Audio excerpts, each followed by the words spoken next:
Hi everyone, and welcome to Webinar Wednesday. I'm your host Jessica King, and I just want to thank you for joining us today. Are your sinuses giving you trouble after trying everything you can think of but nothing seems to help? Today we'll have ENT physician Dr. Prasad go over the balloon sinuplasty procedure that might be right for you and your sinuses. Here's a little more info on today's speaker, Dr. Prasad.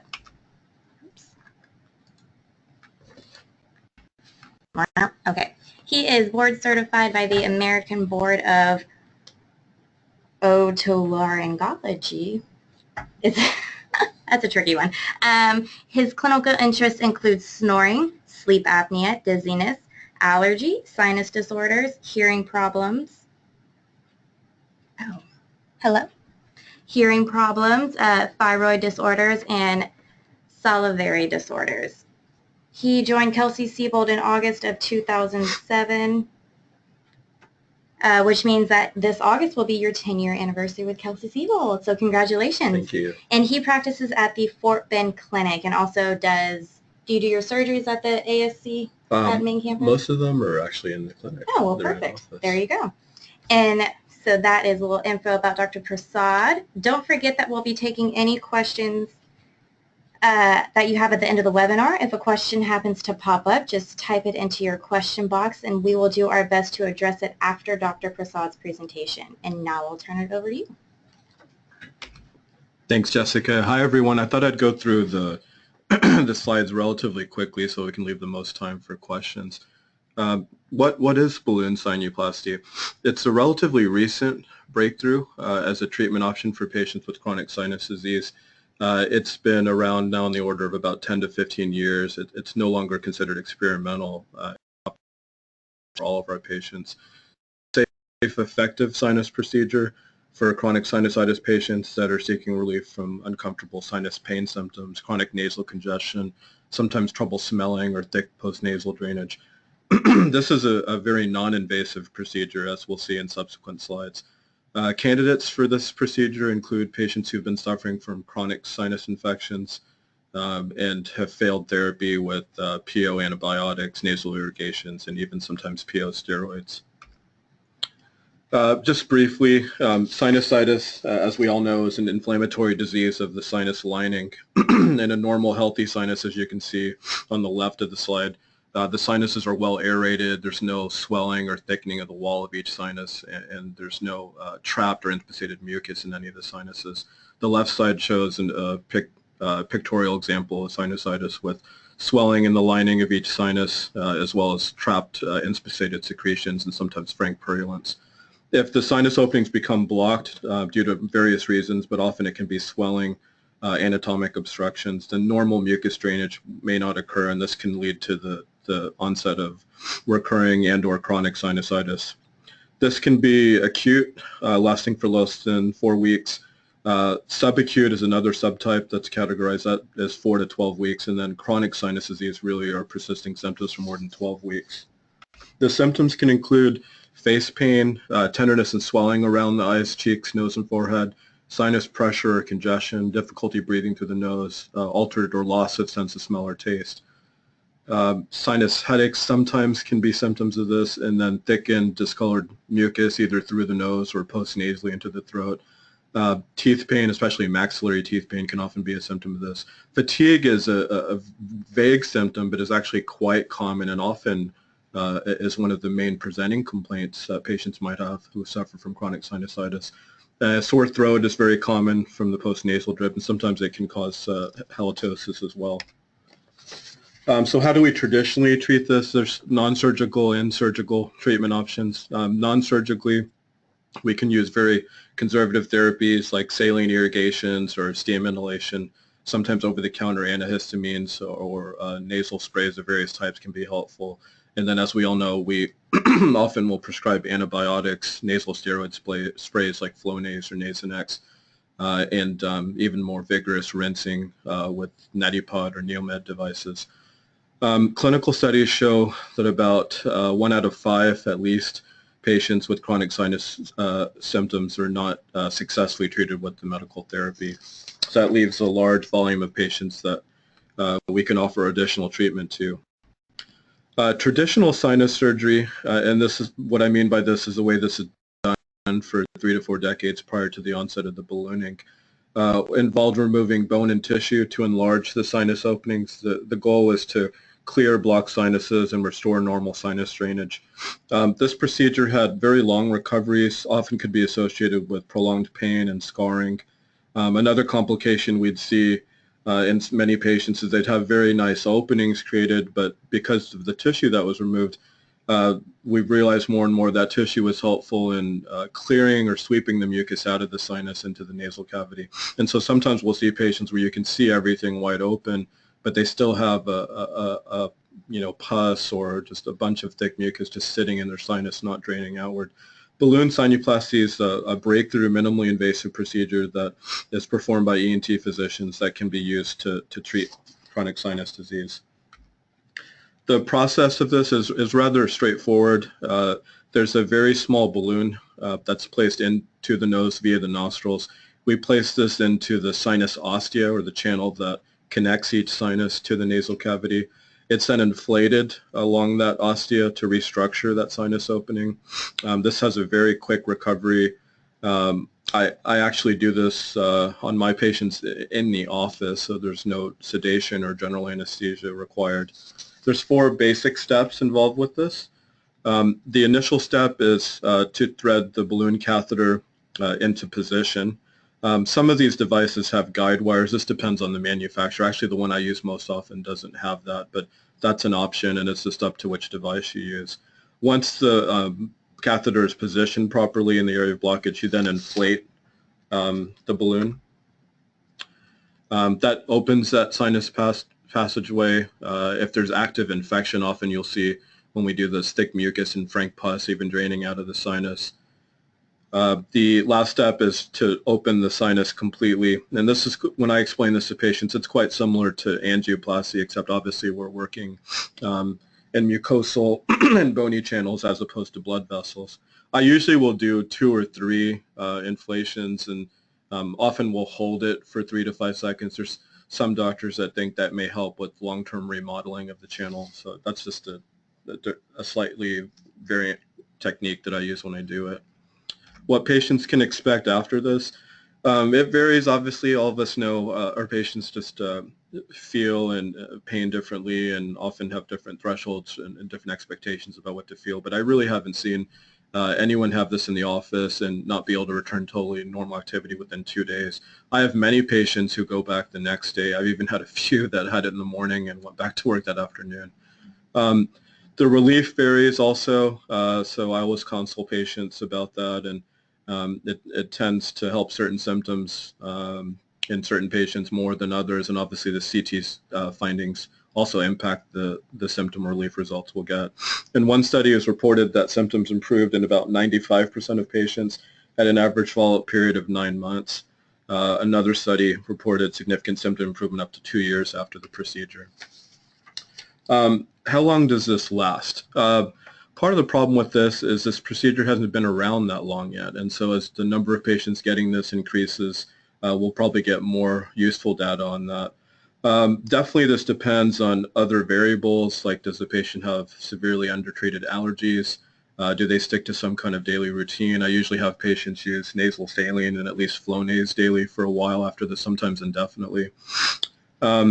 It's not likely that you have to do this again, although especially since we can do this in a very non-invasive fashion, even in cases where we can do this in the office, that's a lot better than having to have anesthesia and be in the hospital again for a repeat procedure. I've had 2 that I can recall. I've been doing this about 8 years, but only 2 of my patients have had a sinus re-obstruct and develop chronic infection again. This doesn't in any way limit future treatment options. That's probably one of the biggest benefits, because we're not cutting or removing any mucosa or bone. And so I've had a few patients where we tried this, and if they continued to have issues and they'd already failed medical therapy, we did the traditional quote-unquote sinus surgery to further open that channel, and that was successful. Risks associated with this, the risk rate, what I always tell patients is this is a lot less involved than traditional sinus surgery. The overall complication rates are much lower.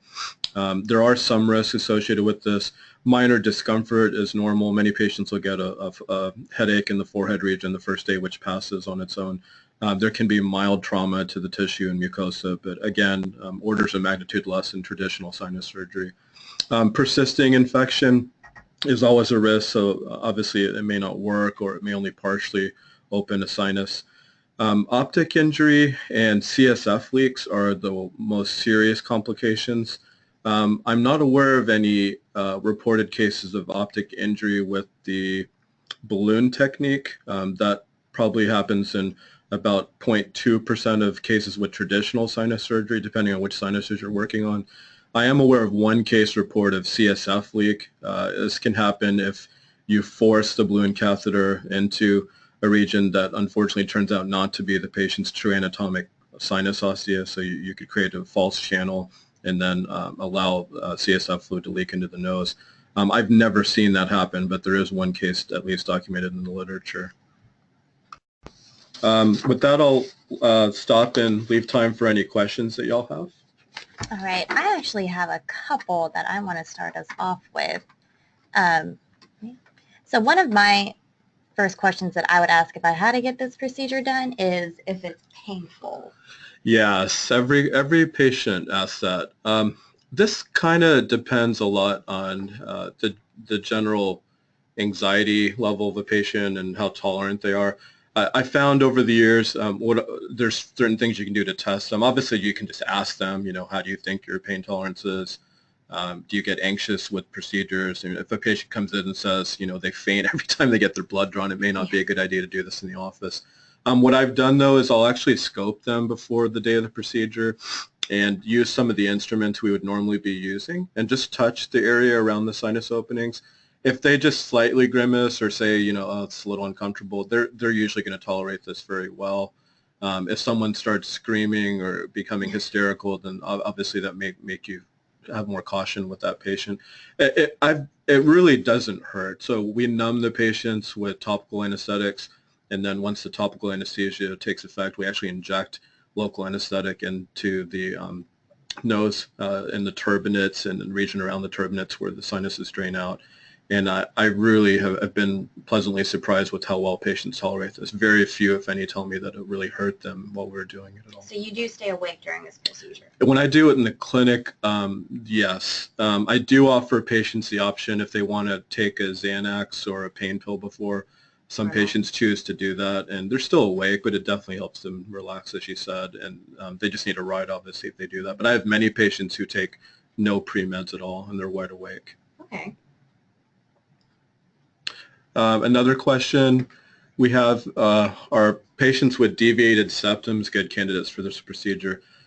So the candidacy for this, again, depends on your symptoms. And, so if you have chronic sinus disease, and often it depends on CAT scan findings. So we generally wouldn't do this procedure on anyone who didn't have a CAT scan first that showed radiographic evidence of chronic sinus blockage.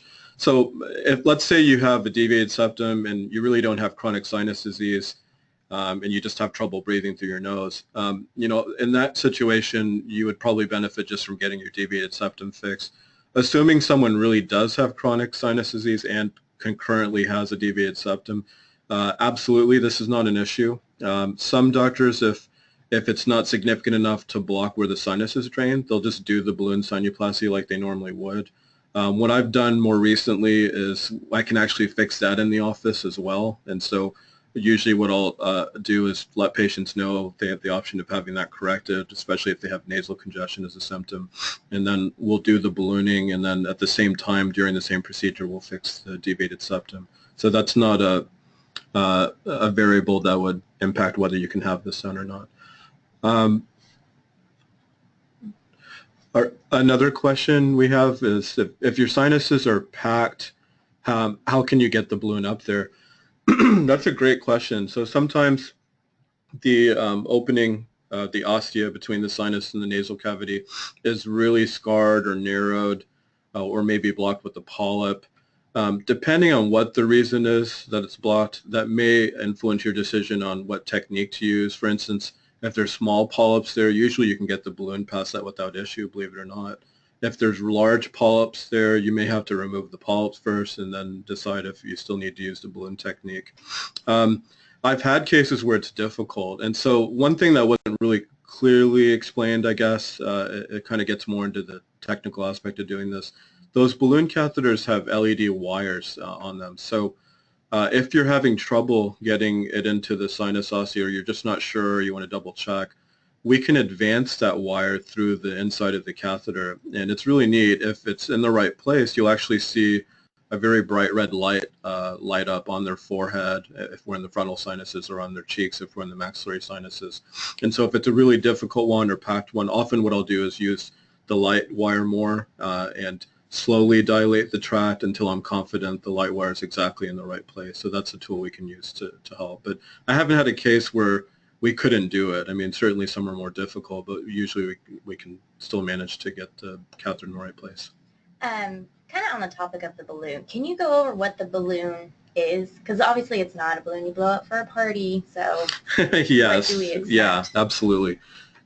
It's a very thin balloon. Usually it's about, they come in different sizes, but they're generally, the one I use is 16 by 6 millimeters, and then there's a 7 millimeter version, and then there's longer balloons that are 18 and 20. When you inflate this, it's inflated to 12 atmospheres of pressure. And so patients often will ask that, and I think, you know, the name balloon is kind of sometimes almost a misnomer. If you inflate this thing and you were to even sit on it, it would not deflate. So that's how much pressure is in it. It is very small, but it's an intense amount of pressure inside. It's inflated generally with saline with most devices. And you can inflate it and deflate it very easily just with the syringe attached to the end of the catheter. So that's what the balloon part actually is. So this actually is mobile. You can move it up and down the shaft of the catheter. And that's why, you know, that's helpful if you have a packed one like the last question, where you can kind of gradually ease your way into the ostia. And it's really easy to deflate and remove it. It's not an implant. So, you know, once we inflate the channel, we deflate it, take it out, and we use the same device to do the next sinus. Would the sinuses ever get so much better that you could completely take the balloon out? Or yeah, so they are taken out, and that's often asked too, which I try to make very clear up front. There's nothing left in a patient's nose after this, and so the balloon is simply used to dilate the ostia and the channel between the sinus and the nose, and then it's deflated and removed immediately. It's not left up there. Many patients ask, well, if that's the case, then how does it stay open? And that's what the remodeling that was kind of mentioned in some of the slides refers to. So remember, these channels are made of mucosa, and then right behind that there's a thin wall of bone. And so when we're inflating this, we're actually microfracturing that bone, and so it'll heal in an open position. That's why you don't have to leave an implant up there. And, you know, we counsel patients about that, especially the ones I do this on in the office. You'll actually hear a faint crackling sound in your face. It can be unsettling if you don't know what to expect, but that's how this actually works. Okay, kind of on that topic, if you ever get a nose job and you have sinus issues, would the nose job affect this particular procedure in any way? That's a good question. No. The only thing that may affect whether this can be done or how successful it might be are if you've actually had true sinus surgery before, if you've had some type of procedure where they worked on those channels between your sinus and nose. Nose jobs won't affect this in any way, and even getting a deviated septum repaired, as we kind of talked about a little earlier, it won't affect this in any way at all. Okay. Is there an age limitation on getting this procedure? Like, are children eligible or older people eligible for it? There's no age limit in as far as the upper limit. I'm sorry. In children, that's a great question. It's, I think, not on label treatment for kids, depending on which device, like under 12. Mm-hmm. I've actually done this on children younger than that, but I believe it's not FDA labeled under a certain age. And I think for the device I usually use, it's 12 years of age. So another question we got, will this completely get rid of postnasal drip, or does that depend on allergy season? That's a good question. We spend a lot of time on this with patients, so we have the right expectations with each other. It depends on what's causing the postnasal drip. So if someone really doesn't have allergies at all, and their drip is simply because they have chronic sinusitis, yes, this often will completely get rid of it. Unfortunately, especially in humans, many patients have allergies too, or they may have just sensitive nose that gets inflamed with weather changes, and that can cause drainage too. So if that's the case, the procedure alone will not get rid of the drip, but often if they use Flonase and saline after having the procedure, it does control it, even if they do have allergies or if it's allergy season. Another question I got is how often can you have this procedure? So our goal, I think we sort of alluded to this, vast majority of patients I've done this on, this probably 99.5% or maybe a little more than that. It's just a one-time thing. So the goal is to open them, let the channels remodel, and then use conservative treatments like nasal saline spray or Flonase, sometimes saline rinses, to keep it that way, to maintain it. So we don't really want you to be needing this or having this more than once. To answer your question directly, there's no limit on to how many times you can have this, but if you're having this more than 2 or 3 times, it probably would be wise to take a step back and say, wait a minute, is this really helping, or what else is going on? Another question is, would I be able to blow my nose? That's a great question. So that's part of our standard instructions to patients afterwards. It's better not to for a few days. I usually tell patients for 3 days not to blow their nose and then to gently start blowing their nose after that. There's many reasons. Sometimes that can cause air to get into the face potentially, but the bigger concern really is that it can cause bleeding. So that's really the big risk with that. Kind of on that topic, is there a certain season that you should get this procedure done, like not during allergy season versus during allergy season? For most patients, that probably doesn't matter. It again depends on if they really have bad allergies or not. So if someone has really bad seasonal allergies or perennial allergies, I haven't really ever recommended someone not to do it. I usually just tell them do it when it's convenient, obviously, for you and your schedule. We can get around that. So sometimes, let's say someone has really bad allergies at the time, but they want to have this done. Maybe they're really congested and sneezing a lot and having postnasal drip. What we often will do is treat them like with steroids for a week to 10 days. That's the most potent way to reduce the inflammation. And then that way it kind of primes their nose, or makes it easier to do the procedure. It makes more space in the nose. It makes it less likely to bleed. There's ways to deal with that, but I've never really told anyone you should do it at this time or that time. I don't think that really matters. Okay. So another question. So for someone who does have postnasal drip all year round, what would be best recommended to get rid of this? Probably seeing an allergist, your doctor, or even us in the ENT to try to determine the cause of it. That's critical, because postnasal drip is really just a symptom. It's not, not a diagnosis per se. And if you just treat that with medicines, not knowing what's really causing it, it can be frustrating. Believe it or not, this can even be caused by acid reflux in some patients. So generally the causes for chronic postnasal drip could be chronic sinus disease, allergies, as was mentioned, and many patients actually have neither. I can't tell you how many patients I see who complain of dripping into their throat, and we check everything, and it turns out there's nothing wrong with their nose. They don't have allergies. They don't have chronic sinus disease, and it turns out it's from acid reflux irritating the throat, and that's where the mucus is coming from. Another question is, when did the shift from main campus to the doctor's office for procedures start, or was it always done in the doctor's office? That's a great question. I am the only one currently doing this in office. There's a lot of reasons for that, I guess some of which I can go into. First of all, this was never done at ASC, and the reason is because the business officer looked at it, and it just wasn't a feasible thing, unfortunately, for them to do this. The balloon itself, there's quite a bit of cost for the equipment to do it. And so this was never done at main campus ASC. It's either done by our ENT staff at St. Luke's Hospital, or in my case, in my clinic.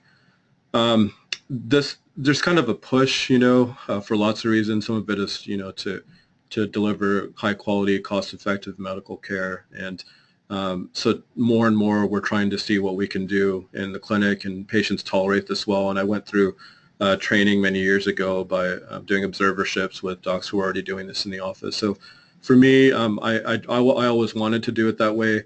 I didn't initially do it that way just because there were some administrative issues and making sure that this would prove feasible for the long run. So that was some hurdles that I went through. But I've been doing it in the clinic now for about 4 to 5 years or so. And patients love it. I love it. It's way more efficient, way more convenient, and much less expensive because there's no anesthesia charge from the surgery center or even the hospital. I have a question. So this procedure is for people with chronic sinusitis. Can you also give to someone who just doesn't want to deal with their allergies anymore, even though it won't tend to help them? That's okay. That's a good question. So I get patients who come in and actually ask exactly that. You know, the way to treat allergies is to avoid them when possible. That's not always possible. Mm-hmm. And medication, unfortunately, many patients must use consistently to control it. And then, of course, you could consider allergy shots, but in no way is this procedure going to help someone whose primary issue is just allergies. Okay. It's just not going to be effective. And my last question for you, is this a cost-effective procedure? Does it cover by insurance, or is it dependent on the person's insurance? Yeah, that's a